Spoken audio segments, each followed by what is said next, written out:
Agora, como a gente deve fazer, doutora Barreto, para que não haja confusão, né, entre meta de trabalho, entre a filosofia da empresa, a competitividade dos mercados atualmente em relação até onde começa o assédio moral?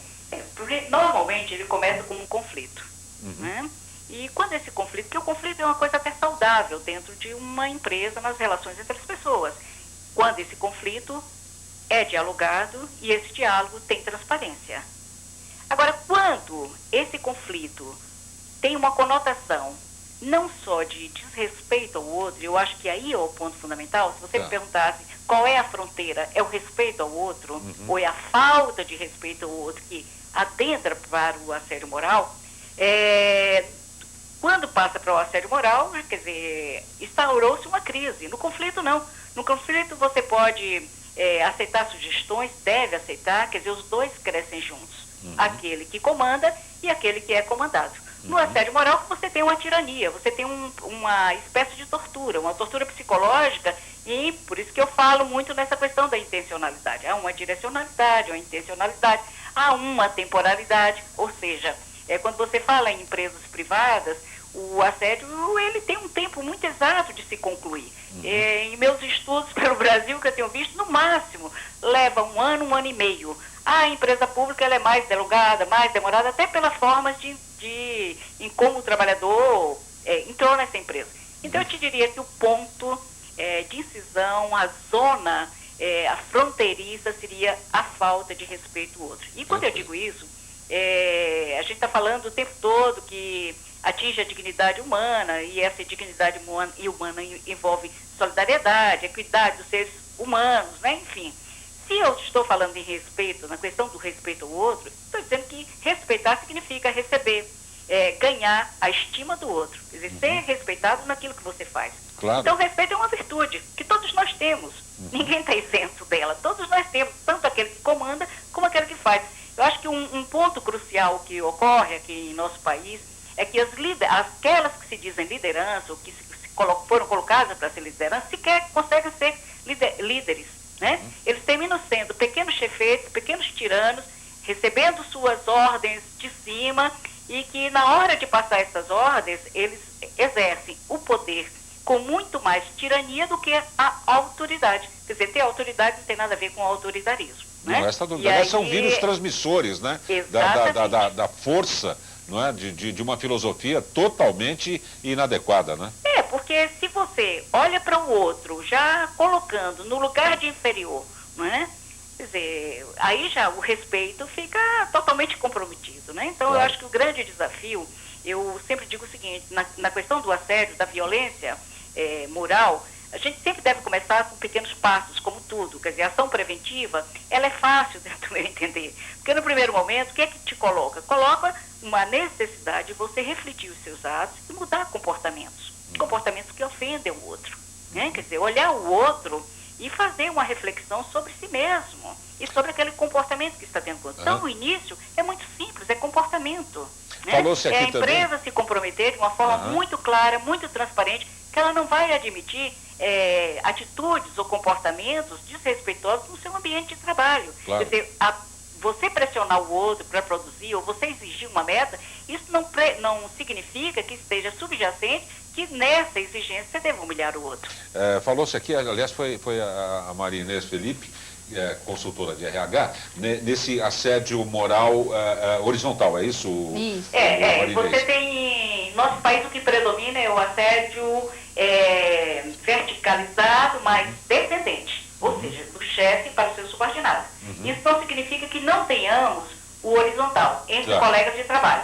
Né? E muitas vezes até esse horizontalizado vem do medo de perder o emprego, da tentativa de mostrar o chefe que está do lado dele, enfim, tem uma N fatores aí, variáveis, que terminam favorecendo a ascendência, quer dizer, infelizmente, em ascendência, a questão no nosso país do assédio horizontal. E o ascendente, quer dizer, aquele que começa dos subordinados para o seu chefe, é uma situação muito rara. Até hoje eu só tive um caso aqui no Brasil, em que o grupo de trabalhadores se reuniram, depois de muitas ofensas do chefe, se reuniram e passaram a fazer o assédio ao chefe. Ou seja, não cumprir aquilo que lhe era determinado e fazer como eles sempre souberam fazer. Quer dizer, não deixar de cumprir a meta, mas não cumprir aquilo que o chefe...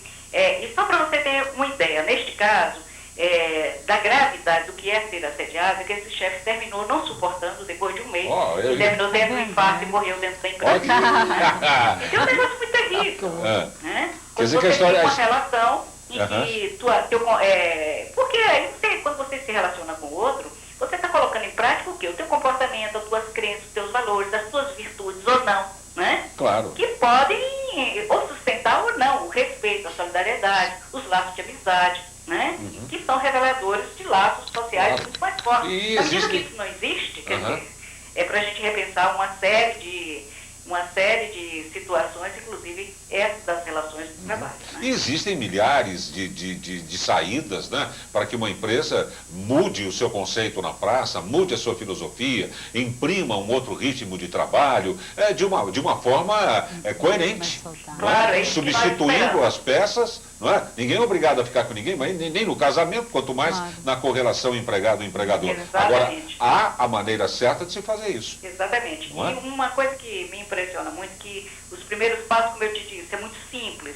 É você colocar claramente que não vai compactuar com esses tipos de atitudes dentro do ambiente de trabalho. É você informar massivamente da produção até a alta hierarquia. Né? Esses são os primeiros passos, são simples. Você faz distribui em toda a empresa, cartazes dizendo, o foda, enfim, a forma que a empresa achar melhor, o que é o assédio, quais são essas condutas, é você dar a informação. Na medida que você dá a informação e o cara continua cometendo esse tipo de ato, bem, aí passa a ser responsabilidade dele. Na medida em que a empresa não tem essa atitude de explicitar a sua posição, ela está sendo cúmplice. Claro, né? Claro. E, quer dizer, então aí é uma coisa que termina complicando para ela, porque existe a figura da solidariedade, da responsabilidade solidária. Então, na medida que ela não toma atitudes para barrar esse tipo de comportamento, ela também está sendo cúmplice, né? Agora, o que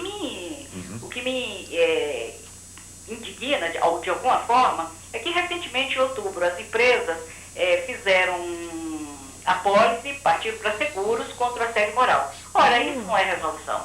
Quer dizer, em primeiro lugar, se você parte para seguro, fazer seguro contra o assédio moral, você está reconhecendo que existe essa prática. Que tem ânimos, né? Ora, é muito mais fácil você partir para práticas simples, no primeiro momento, de prevenção, do que deixar essa coisa evoluir, porque com o tempo, e é isso que é necessário que a empresa compreenda, ela também perde. Claro. Um ambiente que as pessoas são humilhadas, aqueles que testemunham, com o tempo também tem medo, com o tempo a produção passa a cair. Quer dizer, aquilo que mais a empresa quer, que é o aumento da produtividade, ela passa também a ficar em perigo. Aumento do absenteísmo, adoecimento. Perde o Estado também. O Estado perde como? Quando um trabalhador adoece, ele vai para o INSS. Então perde o Estado, mas perde principalmente o trabalhador e muitas vezes com repercussão para a família e principalmente para os filhos. Hoje a gente tem feito um levantamento do como esse assédio, o indivíduo assediado, ele pode interferir na relação com os filhos.